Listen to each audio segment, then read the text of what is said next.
Hey everyone, how's it going? So what am I working on now? I got my tripod here. Working on my van.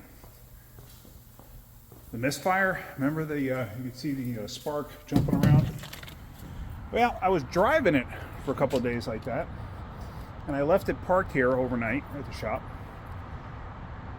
I took a customer's car home yesterday, and I got here today and I went to go take it out at lunch, and I started up, and all of a sudden it went poop, like that, while it started. Like basically it backfired through the intake. The Misfire was so bad. It didn't break anything per se, like, crack the intake or something like that. That's always a possibility. But it went poop, and then all of a sudden the throttle body light came on and it was flashing. I go, well, that's weird. So I scanned it for codes. When it popped, it took out the map sensor. So I got to replace the map sensor, and I'm going to do the wires and the coil right now. It's a quick job. I figure I may as well do it and get it over with.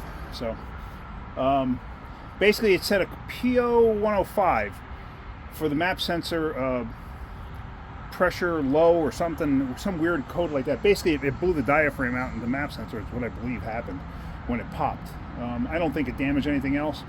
So because after that, when I did take it for a ride, and everything seemed fine. So let me just show you real quick. Very simple to change the map sensor on one of these. So hang on one second. So let me just set you up on a tripod. The map sensor on these is right here. These do not have mass air meters. These are speed density vehicles, no mass air meter. They use a map sensor. So map sensor just reads vacuum in the intake, vacuum or pressure. So that's all it does is read that, and that also controls the shifting, or helps control the shifting, because it knows how much load the engine's under. So let me set you up so you can see what I'm doing. Hold on. I know.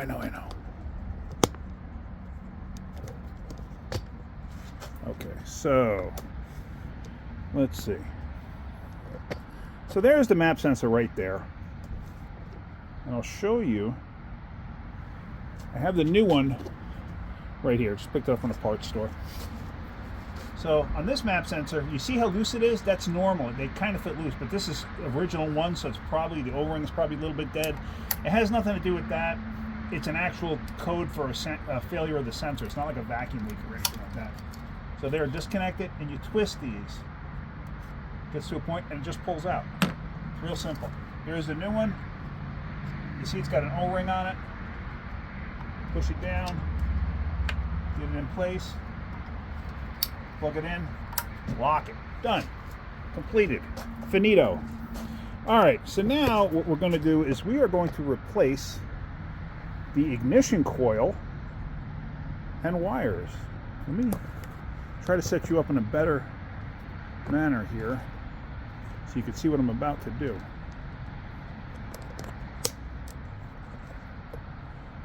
Okay. All right. So you can definitely see me doing the front ones. Not a big deal. The back ones are going to be a little bit of a pain. So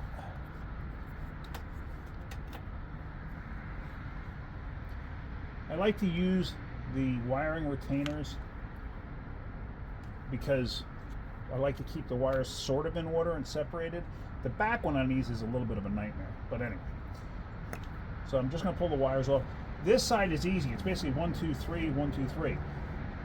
And technically it's 3, 5, 7 on this. So here we go. If you remember, I did the plugs, I don't know, 6 months ago. And this is the one where it broke the one spark plug in the head, and I was able to get it out. All right. So there's the front wires, no big deal. Now the back wires are a little different. The black wires, well, they are black wires. The back wires, I can't even see it. One is in the center. I can't remember if this is 3 or 5. I can't even see the darn thing. So I will get it right. But I'm going to pop the wires off, and if you remember, I'm replacing the coil and the wires because I guarantee you they are carbon tracked. You may not be able to see it, but the fact that the spark was jumping out from the wire, I guarantee you it's carbon tracked. Let me see if we can actually see anything in that wire.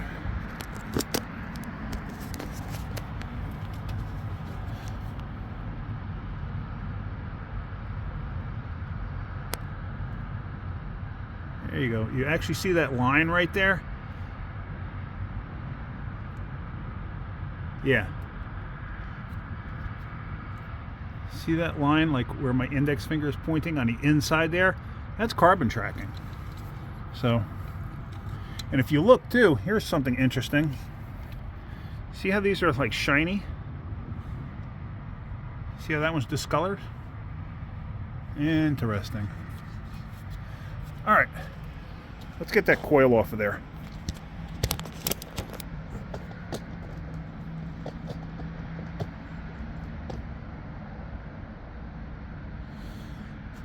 And pretty simple.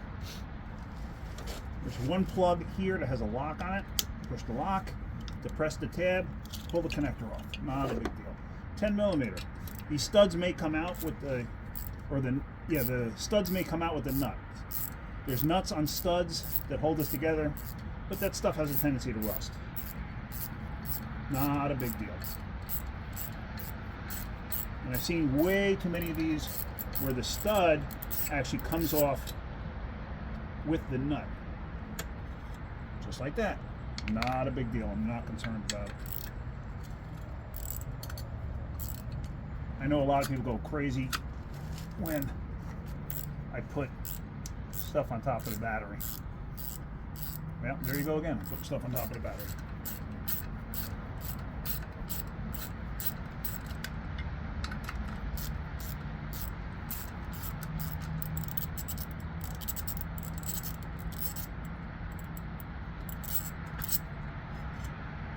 All right.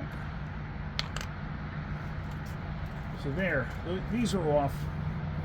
What I probably do is put a touch of WD-40 or something on them. Let me take this coil off. I don't know if you're going to be able to see anything with this coil. Probably not. But this is about, I replaced this about 2 years ago. But it's all right. You can actually see on the end there, see a little bit of a burn mark. So, okay, it's fine. I got no problem with that. So now we got the ignition wires to deal with, and there's no way I could show you this. Just absolutely no way. Let's see.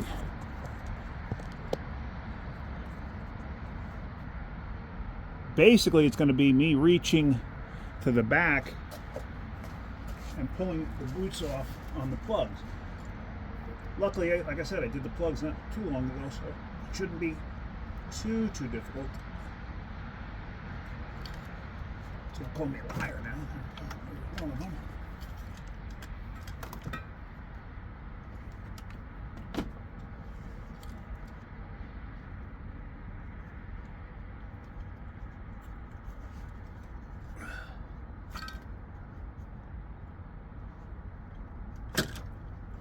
There's two.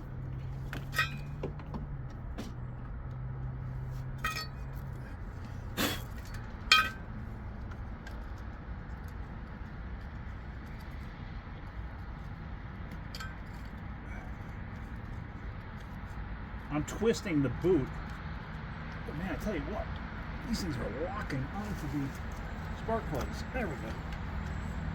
All right, and there's three. All right, let me get the new stuff. What I'm going to do is I'm actually going to wire wheel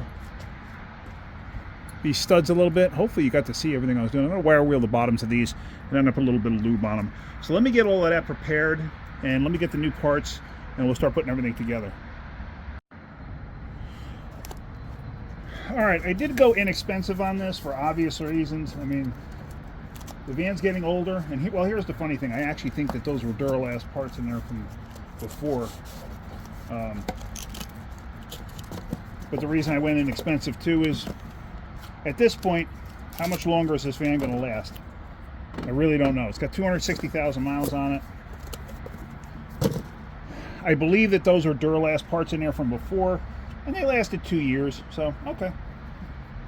I could probably warranty them if I really wanted to, but I'm not going to. There's no reason to. All right, so let's bolt the coil down. This plate, as you saw, comes up. I'm going to put it down, and I got to line the bolt holes up, and then lay the coil down in place on there. Now, if you look, you can see I put some anti-sneeze on there. I did wire wheel them, get some of the rust off, but there you have it.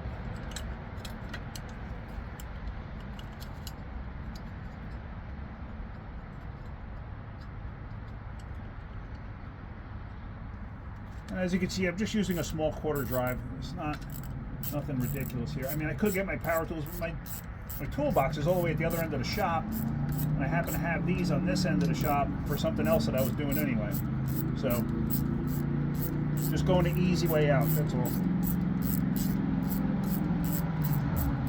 So we tighten these up, and as you see, you'll notice I went in a crisscross fashion.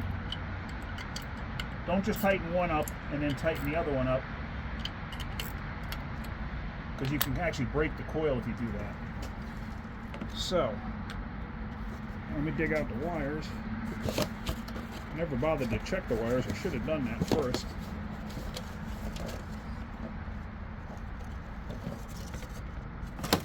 Alright. And why should I have done that first? Make sure that they were all in there. I can't tell you how many times I've opened up a box of wires and it turned out I was missing one, or they were the wrong ones, or boxed wrong, or they were used, or whatever. I just never bothered to. So the shorter ones, believe it or not, go in the back. The longer ones go in the front. I know that from past experience. So we should have two that are the same length, long. They're going to go to the front. And I always do this. I always lay them out like this. And we have two that are same length, so I'll just take the longest one of those. And then we have these three here, and it's three different lengths. So now, the nice thing about these coils is they are marked. You see that? That's 1, that's 5, that's 3. And here it's 2, 4, 6. Okay, oh, I was wrong actually. 2 is in the front. 1, 3, 5 is in the back. 2, 4, 6 up front. My bad. So yeah, 2, 4, 6 in the front, and then 5, 1, 3 in the back. So what we're going to do is we're going to install the shortest wire. That's going to be 5. So let's get that on first. And obviously you don't want to do this when the engine's hot.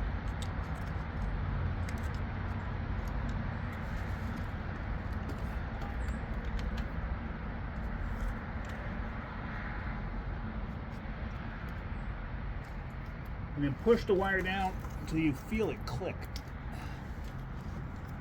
Alright, so this is 5. I'm just going to go on 5 here. You heard it click, I hope. And I'm going to stick this into this loom so it doesn't rub on anything. But this loom is not cooperating. It's so deteriorated it just comes apart. Alright. Make it work. It'll be fine. I'm not concerned.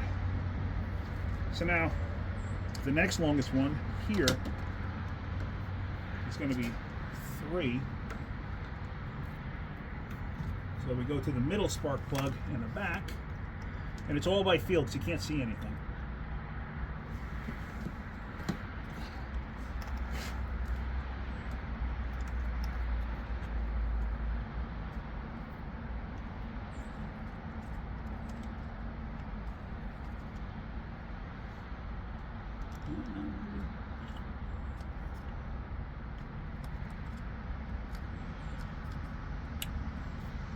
Tell you what, the retainer does not want to cooperate anymore. I think it's just so distorted from the years.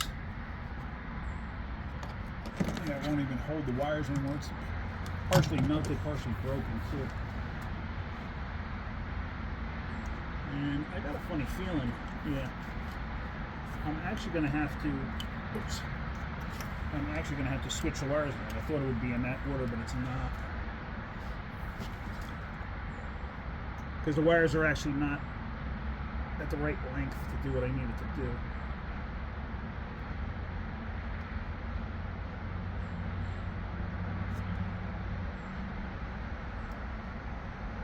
Sometimes getting wires off is a real challenge. So I had to pull the boot back because I didn't want to rip the wire out because they were fresh. So the boot slides real easy on there.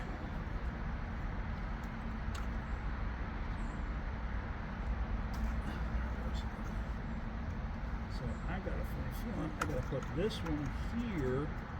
The medium length one has to go here. Let's not click like this. Boots down. Boot here. I think, right? Is that gonna work?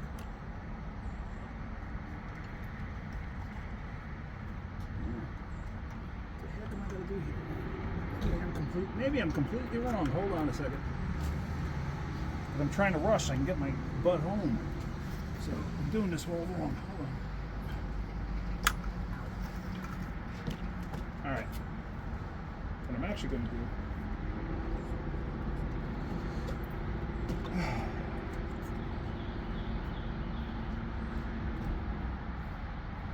The wires I took out of the back.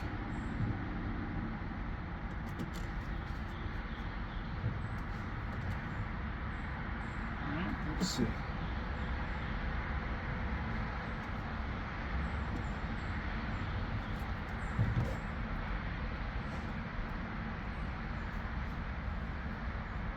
No, I need longer wires. Okay, so I was actually wrong. So maybe it is the shorter ones in the front. Yeah, I told you before, I make mistakes. That happens. What are you going to do?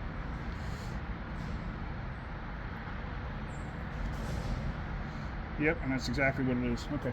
So it's actually the shorter ones in the front, longer ones in the back. Alright, so obviously the shorter wire to the coil,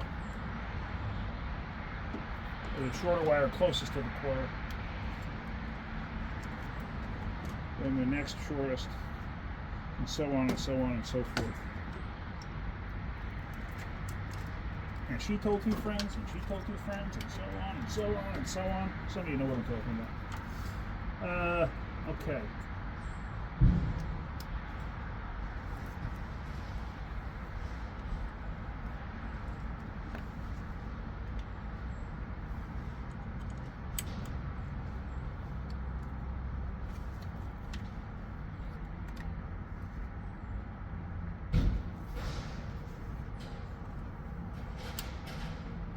What the fitment of these wires is not too great. I will say that.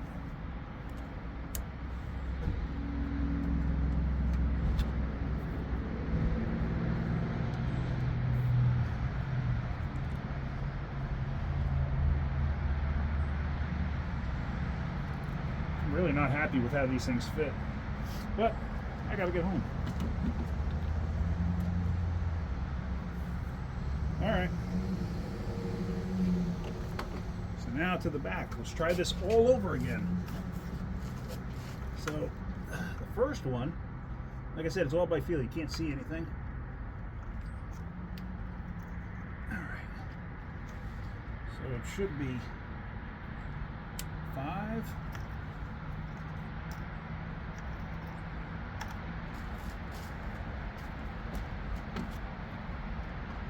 And these should be the same length, right? Yep. And then 3, which is the middle one.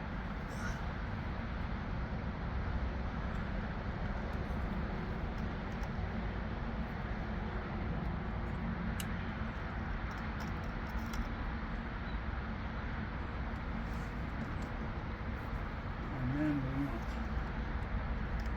which is the first one closest to the timing chain.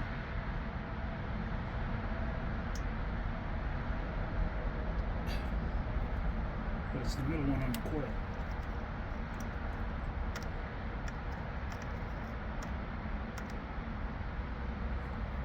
I wish I had some wire loom for this, but I don't. I got zip ties though. I can make something with a zip tie. Let me just make sure I got that right. Like I said, we have 5, 1, and 3. You know what I did forget to do? I forgot to plug the coil in.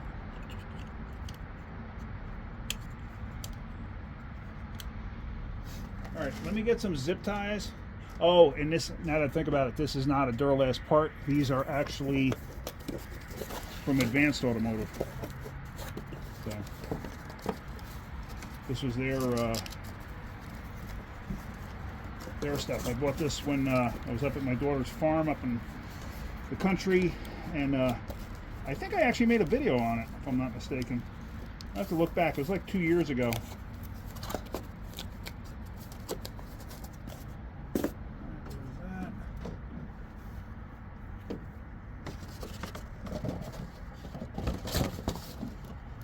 Actually, I wonder if that wire holder will actually work.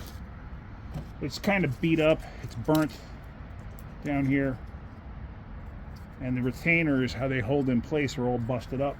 But maybe, just maybe, it's enough to hold it in place.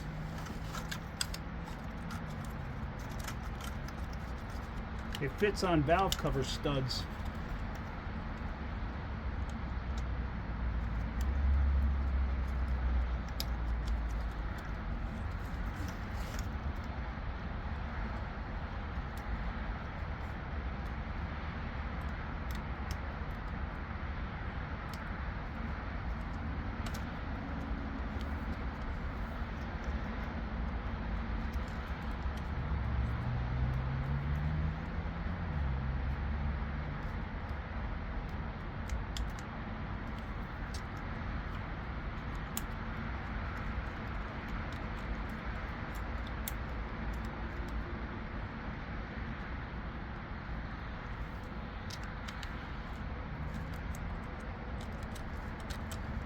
Really stay in place, but let me get a zip tie, see if I can't hold this thing to something, because it's never going to stay in place. All right, hang on a minute. All right, I'm back. See if I can't zip tie this to something. I don't know what.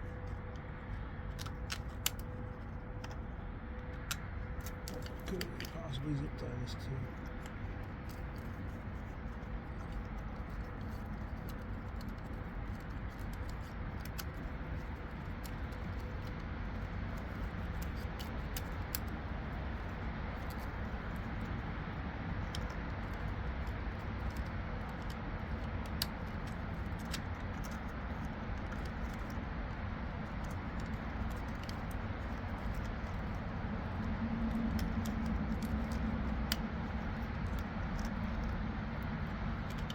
Course.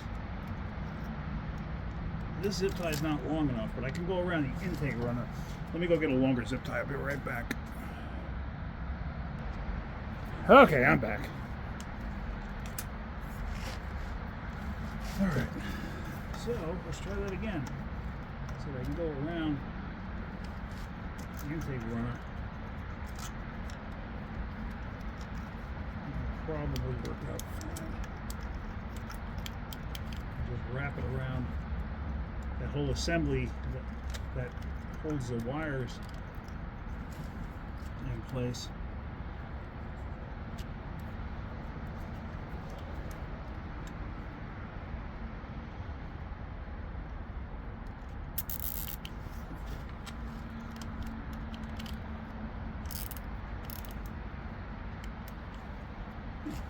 That'll do. Now, I will trim that off. I'm not going to do it right at this minute because I really want to get out of here. Really want to go home. All right. So, let's start this up. Shouldn't have a misfire anymore.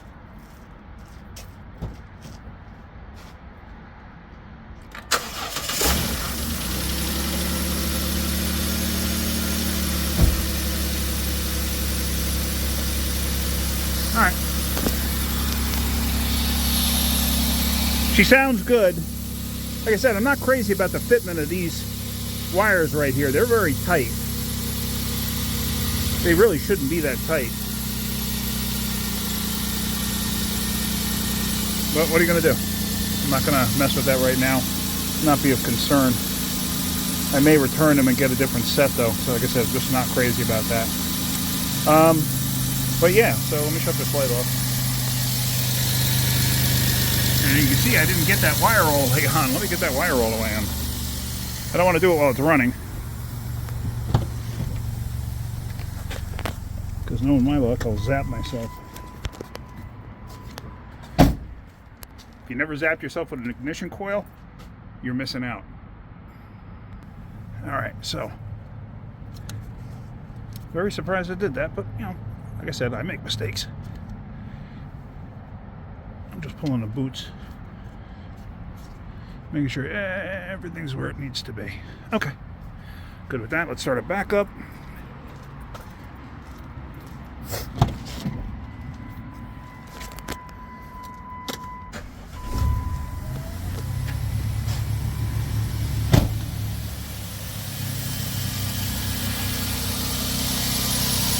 Okay. Now too, the check engine light's off. That would, after I tried clearing the codes when it first happened with that map sensor and clearing it, the light would come immediately back on. Immediately. Like I could have it not running with the key on and clear the code and it would come immediately back even without it running. It's like when it popped back, it must have killed a circuit in there or something. I don't know. Just weird. But whatever, things happen. What are you gonna do? Alright. I'm going to hold on to this box for the wires, so I think I'm going to return them. I'm not crazy how they fit. So, alright. Well, that's it. I'm going to head home. Got to go get some gas. Alright. Hopefully you got something out of that video. If you did, hit that like button. If you could, please subscribe. Alright guys, have a great day. Keep wrenching.